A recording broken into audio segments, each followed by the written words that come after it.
The Cross Cut Sled, one of the best jigs you can make for your table saw. So what is it and why do we use it? Well, let me show you.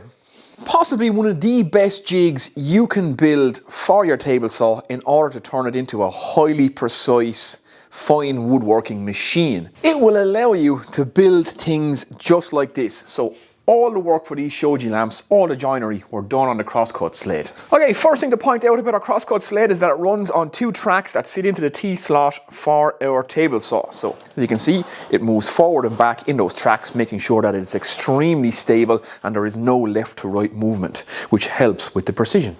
Okay, next thing to point out, when you build your Cross Cut Sled, you set up the back fence so that it is perfectly 90 degrees to your table saw blade, making sure that everything you put on this fence now can be cut extremely accurately, extremely precise, and always at 90 degrees.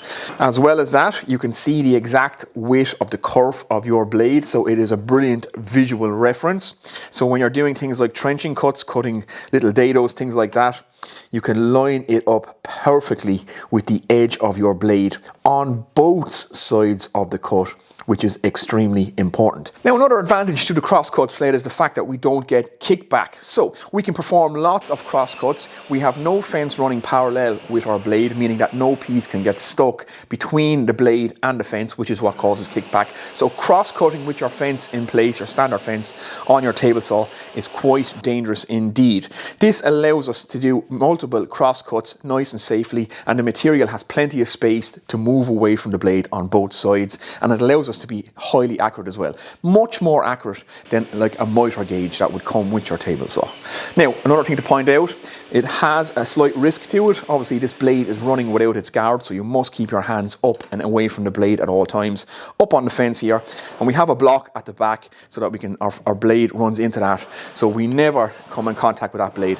Hands can be kept well away and we have plenty of control. We can also use T-tracks, and we can use our hold downs, our clamps, to hold our piece so that our hands are nowhere near the blade. Okay guys, there we go, the Cross Cut Sled. That's just some of the things that I can cover in a 3-minute video. So an absolutely brilliant jig to make for your table saw, to allow you to be extremely accurate, extremely fast, and to do that fine woodworking and those lovely joints. You can cut them all on your Cross Cut Sled. Now, I have a full build video on how to make this Cross Cut Sled, full videos on my Bosch 10XC table saw, how to make the card for it, all that's on my YouTube channel. If you guys want to go check it out, you will get a more in-depth, detailed video of everything you can do on this Cross Cut Sled, plus a full video on how to make those shoji lamps as well. So, there you go guys, the best jig you can make for your table saw, the Cross Cut Sled.